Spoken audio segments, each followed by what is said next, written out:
All right, we'll go ahead and get started.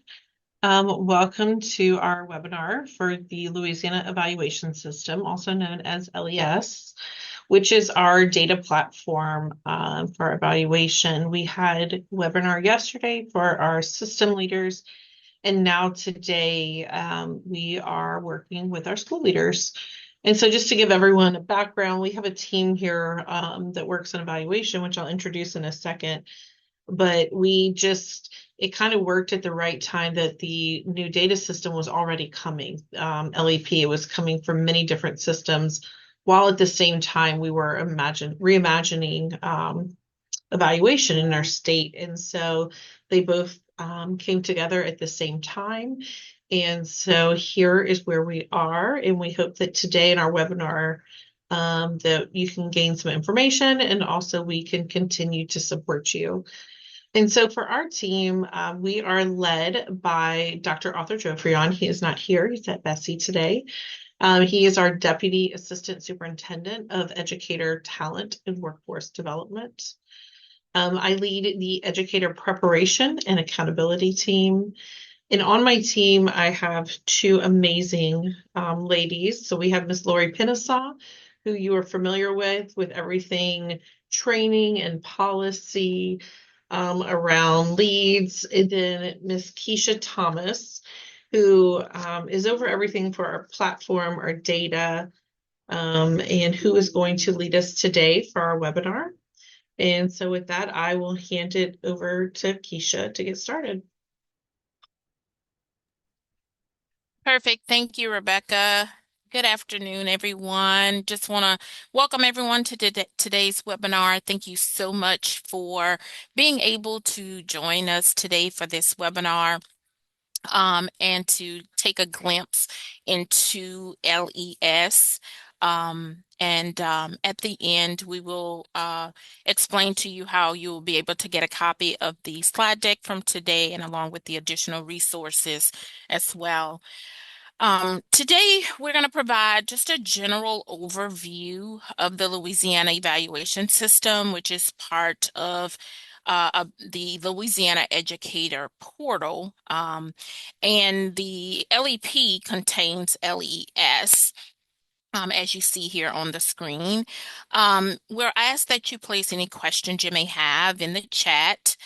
If we're not able to get to questions today, we will be emailing you questions and answers from today's call, along with the slide deck over the next couple of days. So you will be able to have that as well. If you do have colleagues that weren't able to join in on today, we will be publishing this recording for this webinar as well as the deck in our Leads library on the website. Today's webinar is informational, as I mentioned, to gain some knowledge of overall features of the system. And I do see many familiar names or persons who have been on support calls with me, and we have gone through. So some of this may be familiar and may look familiar to many of you if you've already been in the system, while some of this may be some new information for you. CIS is no longer the data system being used for evaluations. As I mentioned, the new data system is called LES. And it is a comprehensive data system that holds all evaluation data for an individual. Just a little bit of information just for you to know that the rosters do pre-populate from EdLink. System level contacts have administrator access. And throughout the webinar today, you may hear me make reference to contacting like your system level contact and so forth in some areas. These contacts perform tasks in some cases, such as assigning evaluators. Sometimes they may have to unlock and monitor entry that you're putting into the system. In LES, evaluators and evaluatees are able to enter data such as observation scores, conference scores, self-assessments, coaching plans, entering SLTs. Data is entered throughout the school year, and the system is able to keep track of all of that, and your system contacts are able to monitor that as it goes along. As you see here on the screen, um, there's various tasks that is completed by evaluators, teachers, counselors, and school leaders here. And according to on each column here, it shows and outlines the various tasks that each from evaluator, teachers, counselors, and school leaders are able to do within the system. And as you can see from this particular table, this particular chart here is that uh, the major difference here is that all are able to enter self-assessment scores, and that's the major difference here within within this is that you're able to see that. There are steps when we talk about access, there are steps that have to be, have to be taken before attempting to access LES. And this slide here is just for your knowledge to know yesterday's webinar, we went in a little bit more detail with our system leaders about this access and the behind the scenes of what that looks like for them. And so this just allows you to get some background knowledge about the access and some of the things that takes place before even your teachers are able to get in. And some of this is of what you're seeing here on the screen you may have been involved in assisting your teachers and following the steps to create their EdLink security accounts and so forth, and being able to just to be able to access the application. And so once this was important for you to also see and have this knowledge about the access and for the login so that when this deck, you do receive a copy of this deck, those hyperlinks for that EdLink security guide is in there that if ever you should need it for your reference.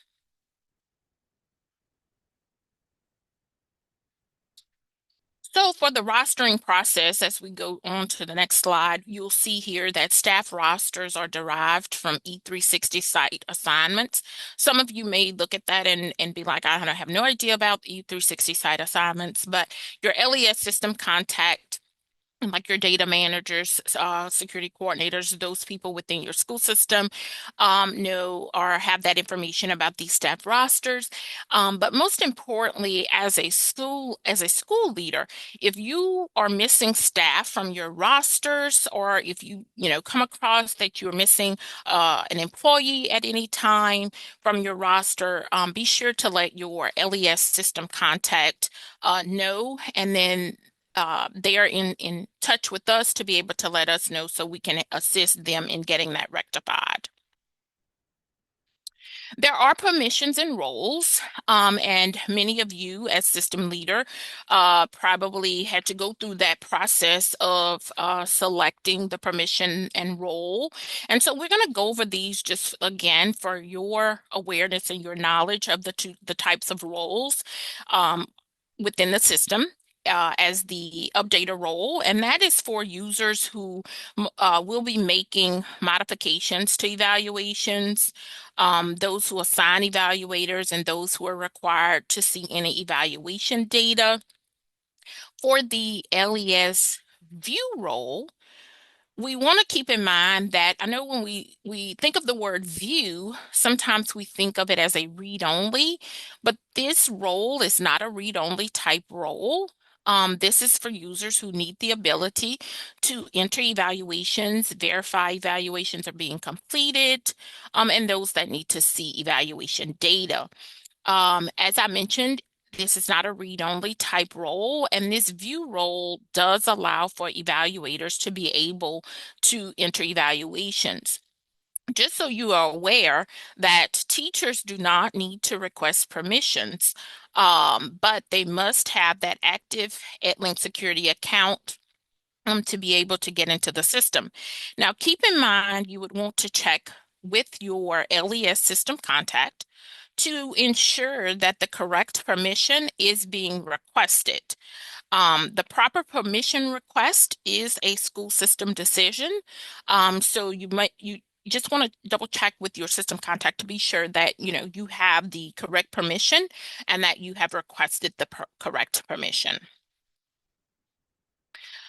The next thing we want to keep in mind is that there are designated observers, and Bulletin 130 continues to allow systems to designate observers to assist with informing evaluation. And local systems may designate additional observers to help in that performance, such as our instructional coaches or our master teachers, our mentor teachers, our content leaders. We do want to keep in mind that the evaluator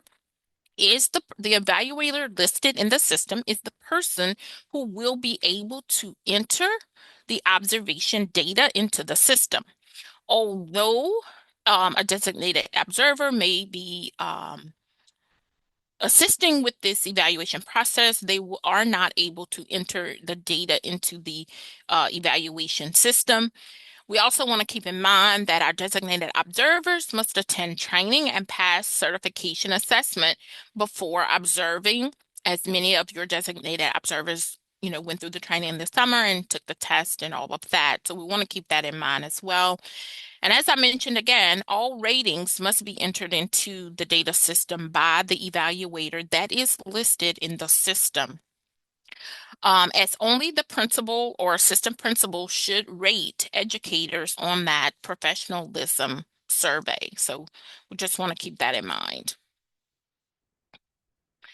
Now we're going to get into the parts of the system and the different tasks in the system.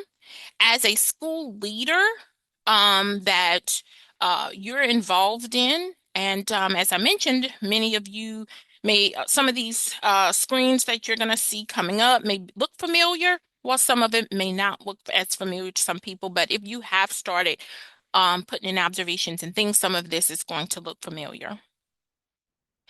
So any observation in which ratings are assigned is considered a formal observation. And formal observations can be both announced and unannounced.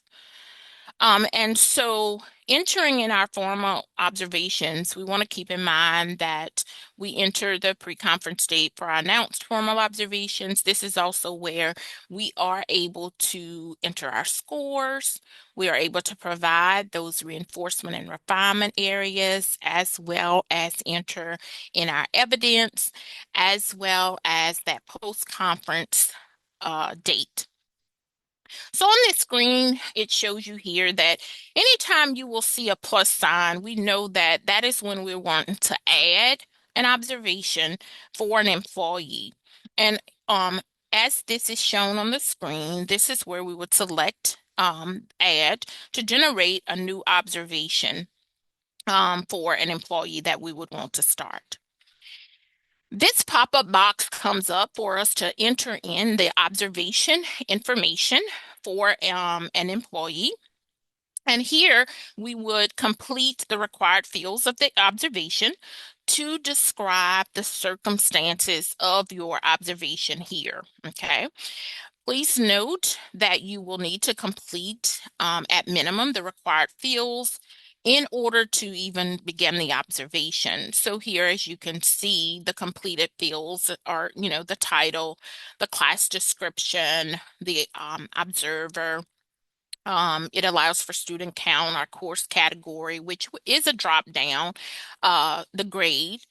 Um, you have the option to select if the observation is unannounced.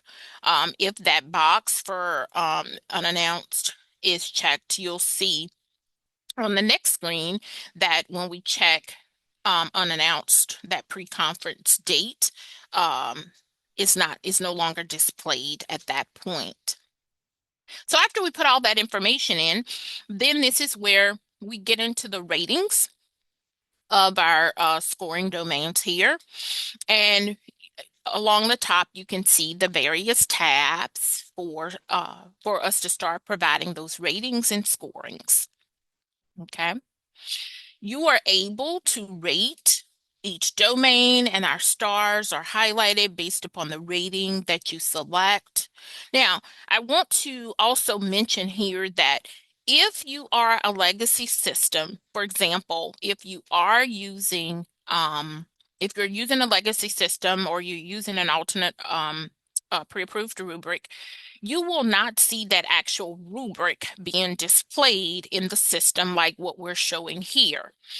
Um, you would, if you're using Compass, for example, you will not see tabs along the top, such as with all these domains. You'll see that start and that complete button because you would put only the score. You would enter the score for that, and that's only for our legacy systems who are not or have not transitioned to the Louisiana Educator rubric. Okay, so sometimes legacy systems, you may hear if you have a school leader or if you are a school leader, you may, say, I don't see the actual rubric being displayed. And that is if, like I said, if you're a legacy system, you will not see the rubric being displayed. So when you get to the complete tab, this is where we would want to enter our any reinforcement and refinement areas along with any evidence that you might have. And some notes and next steps is optional. And you can see those are optional. However, on this page, on this complete page, this complete tab rather, the reinforcement and refinement area, those are required fields. So just keep that in mind. Okay. And then you would be able to submit before going into the next part, before you would have the post conference with the teacher. The next task we're going to just take a glimpse into here. Since we know the leads is focused on growth and truly benefits those with a growth mindset. The self-assessment can be a valuable tool for educators to assess their professional practice and set their goals and be able to reflect on their performance. And self-assessment helps us gain insights into the practice and strategies. And here on this screen, it shows you a glimpse into what that self-assessment looks like for when the teacher goes in to be able to start their self-assessment. As you can see, it looks similar to what we just looked at previously with the tabs along the top. Now, keep in mind, I will tell you the self-assessment, the fields that's located on this with the preliminary information here, the teacher would not have to put any of that information because once the school leader, the evaluator begins the observation, this information is automatically pre-populated with the title, the class description, everything that the evaluator had already put in. Okay. So the teacher wouldn't have to put that information in. So just wanted to make a note of that. And along the top, you can see it looks very similar to what we looked at when we were looking at the observation and being able to provide the ratings for the observation. So it looks pretty similar to that for when the evaluatee is completing their self-assessment and would go through each of those domains to do that as well, as long as with the complete tab of being able to reflect on what that evaluatee also feels like that reinforcement and refinement area would be. Keep in mind that the reinforcement and refinement area tabs there or have drop downs that they can choose from for that. Okay. And many of you may have seen a screen that looks like this if you have gone through this process to be able to see what that to see that. And this just showing that the observer, the evaluator, had put in a score and what the teacher also put in for their self-assessment. Okay.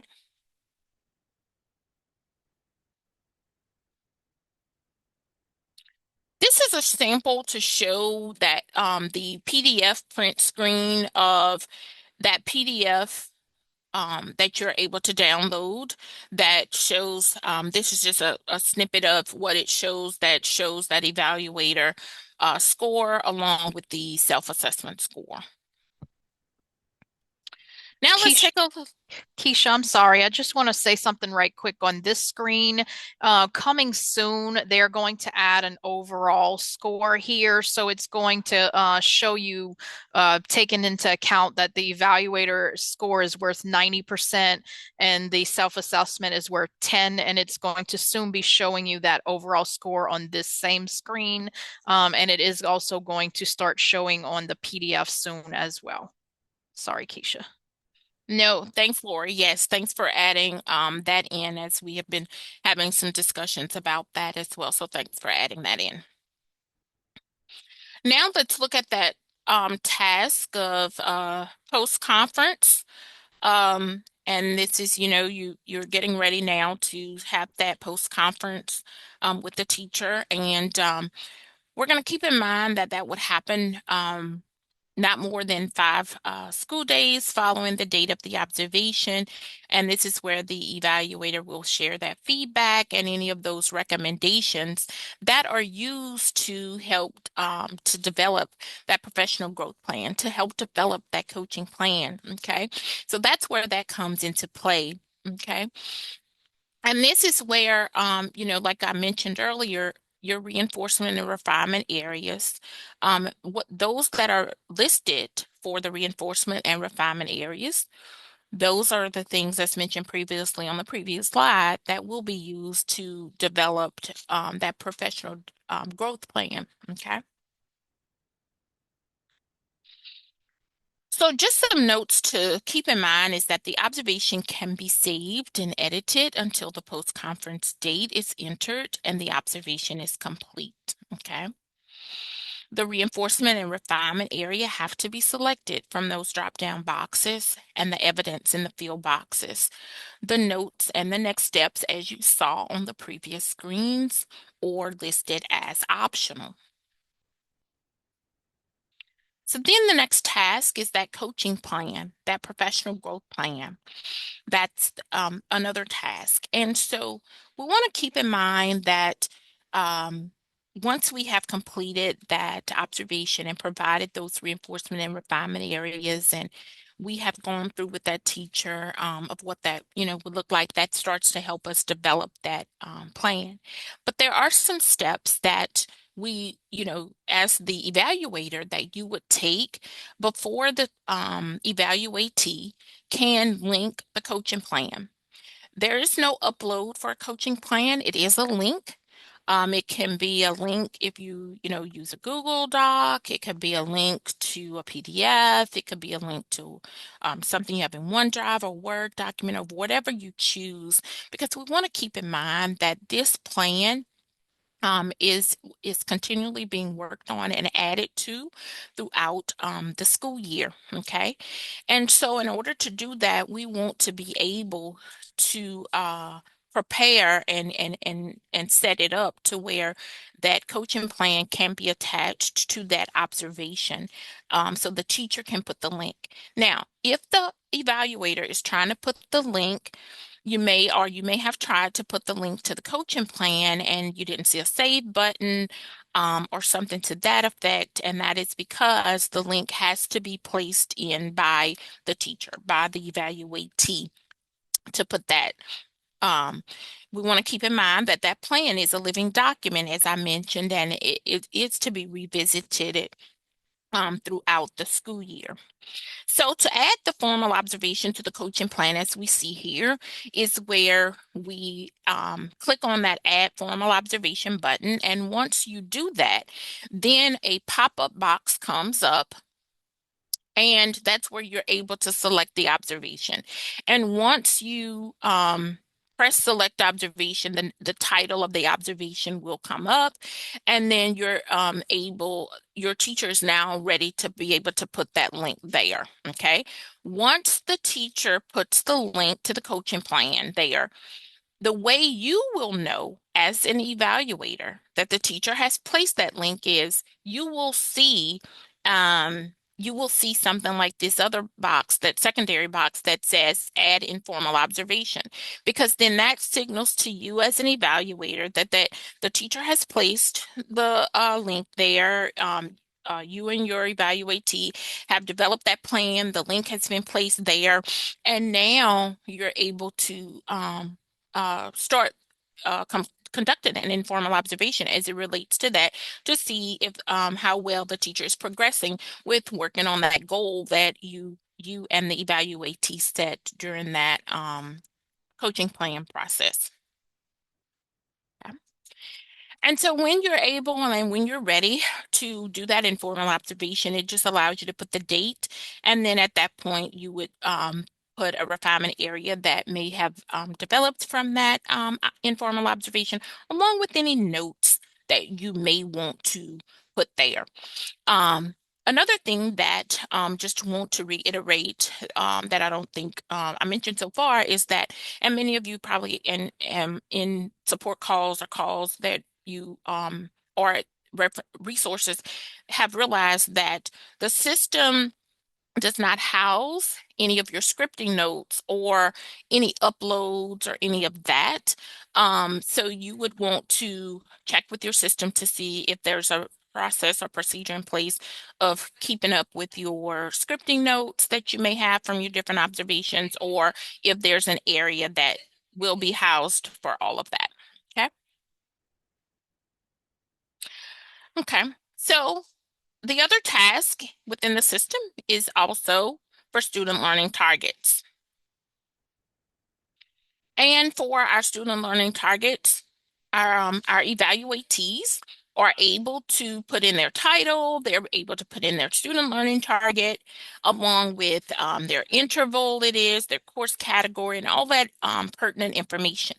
The other thing you will see here on this screen is that the evaluatee does have to select that they have met with the evaluator before they save, submit, and all of that. So whatever process that you have put in place for that to happen, they just need to know that they will have to select that button before they can even submit it, that they have met with their evaluator um, for the in regards to the SLT. The next tab as part of the SLT is that scoring of where the evaluatee would put in the rationale, along with any baseline data that may be there, along with the achievement ranges that would correspond to any of the scores that's listed there. And then the evaluatee is able to save and submit their SLT. Once the evaluatee saves and submits the SLT, they know y'all have met prior to that, so they've saved and submitted it. Then what will happen is you, as the evaluator, will have a box, a card, an SLT card, an SLT box, whatever we want to call this here, where you are able to accept or reject the actual SLT. So this just shows that small portion of that where you are able to expand for the scoring details to be able to read and such before accepting, or if you have to reject it. If you do reject it, it does ask for a comment, but then you're able to edit. I just want to point out here as well, there's another update that's coming soon where you will actually be able to see the main SLT target listed here. That is something that's listed on the first part of entry that was missing from this main scorecard. And so that is going to be added here and on the PDF soon.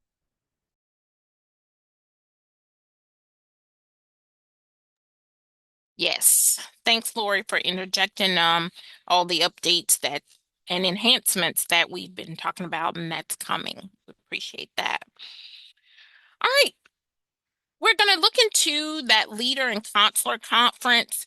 Those as we see here on the next screen here is where this is where we would enter the scores for middle of the year conference, your end of year conference, performance reviews for as a school leader for conducting those performance reviews, like for your assistant principals, your counselors, adding any links for artifacts um, and so forth.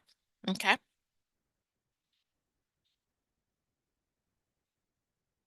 On this particular screen is the snippet of the conference review screen for the leader and consular reviews. And many of you have seen screens that look like this, as many of you have may have also been in have conducted a middle of the year conference or in the process of doing that.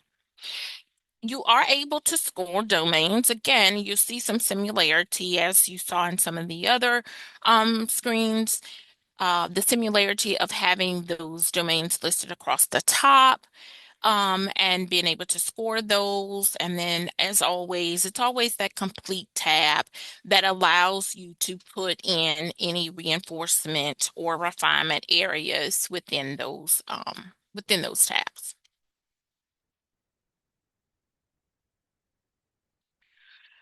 The leader and the counselor are also able to add URL links to the professional growth plan as well. And so it's that same process that we mentioned earlier as it relates to that. There are a variety of reports. I know many of you have inquired or have asked, or some of our system contacts we've been in contact with as it relates to reports. And there are going to be some reports and being able to analyze teacher observation data across grade levels, content areas even, as well as reinforcement and refinement areas. And those reports are forthcoming and should be available this month or next month. These are some links for and resources for additional resources that are they're also in the Leeds library. Many of you have been in the Leeds library and have used some of these resources. But we linked them here as well. And you will be able to, when we email you the copy of this slide deck, you have those links readily as part of this deck that if you need them for additional resources. Okay. As you continue to go through the system, if at any time you should have an error-related issues for Mila or EdLink, be sure to let your LES system contact know with a detailed explanation of the error. And if you have a screenshot of it, many times your system contact is in contact with either system support or even with the leads team here at the department to help get some of that rectified. So just be sure to let them know if you come across anything that you're getting an error all of a sudden, or one day something worked or didn't work, so that they are able to let us know so that we can do that. If you have any questions, you can email leads@la.gov or to schedule a support call.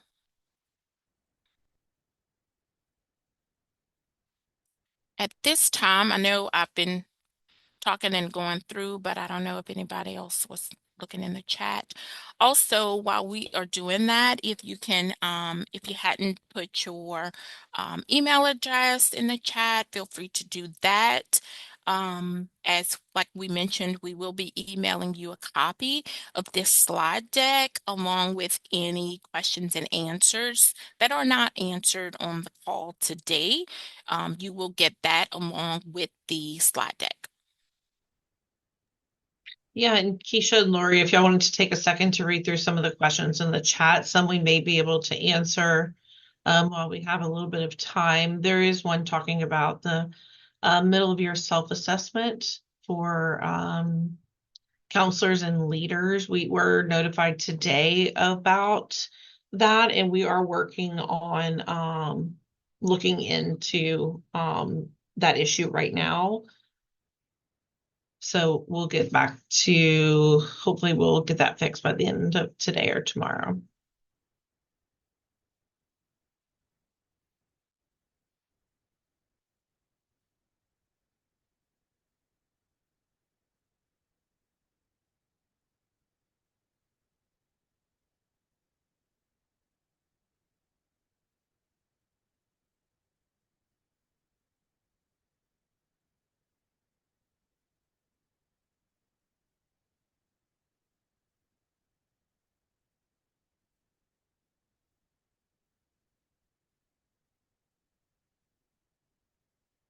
There was a question too I can answer as well about observers. Can the observer, the designated observers, enter the information? Or is this only for the evaluator? So only the assigned evaluator can enter it into the system. The designated observers will typically do it on paper, or if the system has a form. But the assigned evaluator is the one who enters it into the system.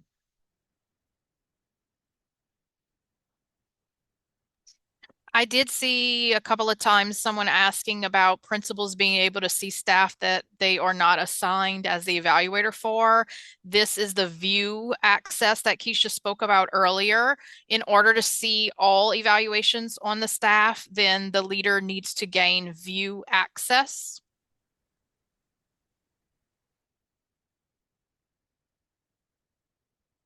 And that's something that needs to be requested to the district LES contact.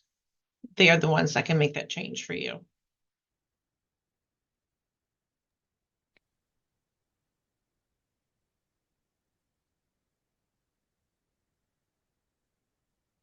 Um, and for legacy systems, yes, there is a way to update your evaluation max scores. For you can bulk do that instead of doing that individually.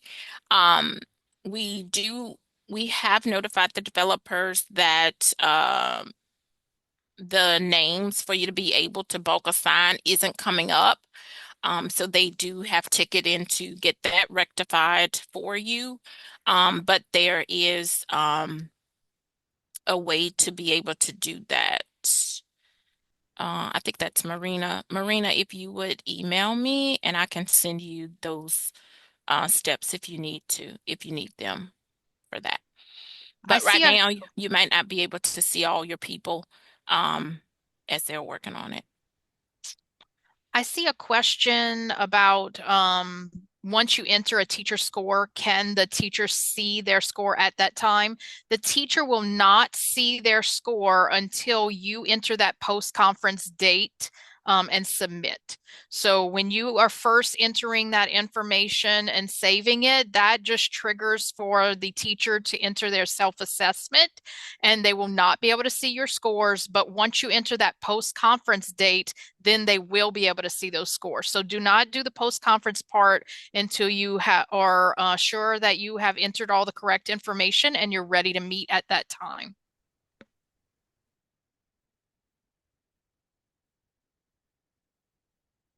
I see a question here. My team can feel free to add into about the informal observation. It says, do we have to add the informal observation to the coaching plan? I thought we could finish the cycle on the coaching plan and then have that uploaded. So the coaching plan, and the reason why the link is just entered is so that it's a living coaching document for you and for your teachers to keep adding to it as you're working on that area of refinement. The only piece I believe that is required to be entered is the date of the informal observation, because that is in policy that it has to happen within a certain time period. So as far as like reporting goes on our end, that is the piece that has to be entered. But everything else and what you choose to collect in your coaching plan is up to it's a system decision. But you're not entering it in the plan and all the pieces into the system, just the date that the informal happened.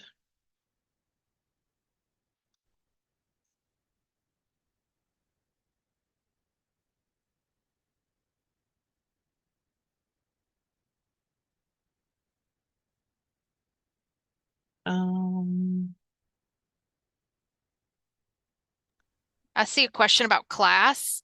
The class score must be entered with the conversion, just as it has been in the past. So if you have converted to leads and you are using a 5-point scale, then you're going to convert it with the 5-point. And if you are legacy, then you are changing that max score so that y'all can enter the overall score on a 4-point. So it must be converted. Eventually, class will be added in as part of the early childhood portal, but at this time, it is currently set just the way it was in the past. I also see some about the number of observations, and many of you have probably seen some number fluctuations as they are working on that right now. So you may see those numbers change right now as they are working on um, fixing that and along with the process, and that is one that we will probably be in contact with all of the system contacts of receiving more information about once that is finished and how that will work, and what would need to be done at the system level in regards to that.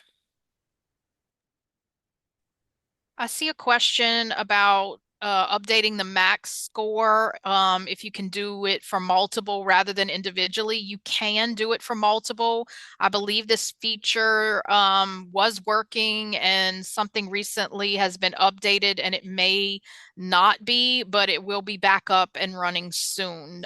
So if you as a system are using the legacy, there will be a way to just select all at a school site. Right now, you can only assign one evaluator to an employee. That is a feature that may be an enhancement that may be able to be enhanced for in the future. But right now, you can only assign one evaluator to an employee.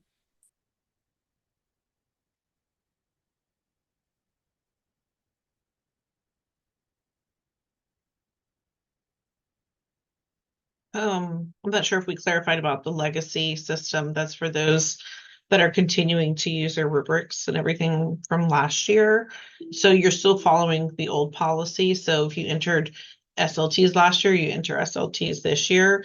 It's just if your legacy for the learning year, you're still following the old Bulletin 130. If you moved over to the new rubrics, you're following the current policy.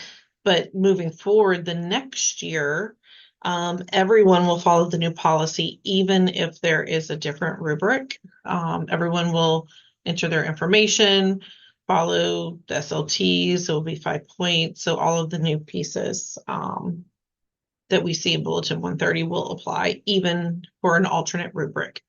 So the only thing that is different would be a rubric.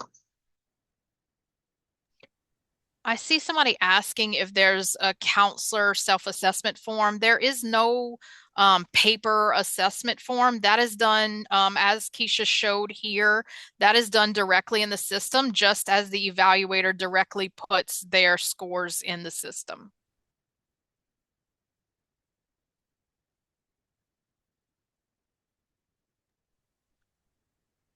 Compass, if you're a legacy using Compass, you are on the 4 points.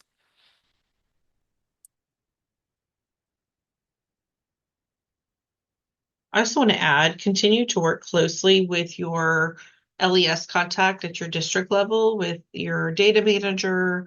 They're the ones that we're constantly working with. Keisha meets with those personnel all the time. And we also have meetings twice a week with our developers. And so as we're seeing problems, as we're seeing issues, we're addressing them. As there's reports that are needed, we're adding that to the list for future updates. So anything, any suggestions that you have, work with your team, they'll let us know. And then I did want to also offer for anyone, because we did have some other questions related to evaluation in general. Not just for the LES in the chat today. We do have some on-site support sessions coming up next week. Those that have attended these have said that this has been the best learning for their implementation for leads. So if you're interested, I'm going to put it in the chat here. to sign up. Like I said, it's not specific to the LES system, but the evaluation in general, which I saw some questions here. So this could really help deepen your learning and go visit another site to see and really collaborate with other school leadership personnel from across the state.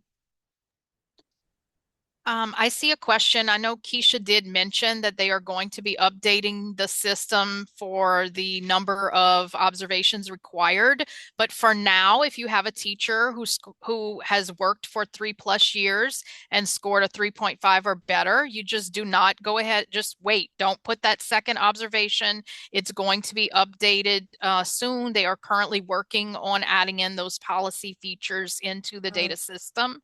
Right now showing us how to get on with the test, get on and put the So that feature is going to be updated soon, and will be more helpful in terms of knowing how many observations someone needs. I also see another question again about adding the informal observation. So I'm going to show you again on the screen. It is here. When you hit that coaching plan, you'll see formal observation, and then you see that add informal observation. And then that's where you're going to go ahead and put that date of that informal observation, and the refinement area. The notes are optional. And I also see that rollback button. They are going to be changing that to say edit. That rollback really just means that you have submitted an observation, but you need to roll it back and edit it. But we are going to change that to say edit. But when you hit that, allows you to make edits.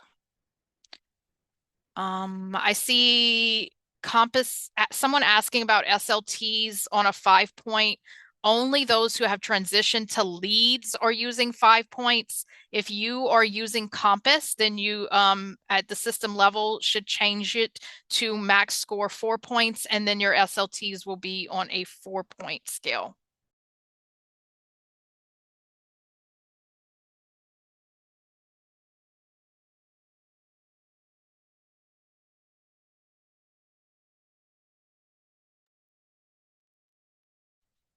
Again, I know some persons have also inquired about the slide deck. The slide deck will be emailed to you, which is why we ask for your emails for the participants. So the participants will receive an email from Leads with a copy of the slide deck. The link or the actual recording, if it is available at the time that we send you the email, we'll also include that link to the recording. But the recording will be in the Leads library, is where it's going to be housed. And in the email, we'll also include that link to the Leads library. That way you'll have the link to the Leads library.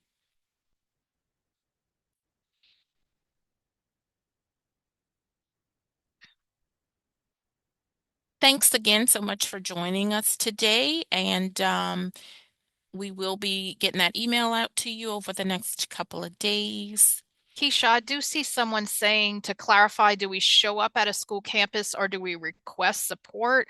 I think you may be referring to the on-site support sessions that Rebecca was mentioning. Those are sessions where we go in and do observations. And this next round, we are going to be doing post-conferences. You do have to register for these events. It's called the Leads On-Site Implementation.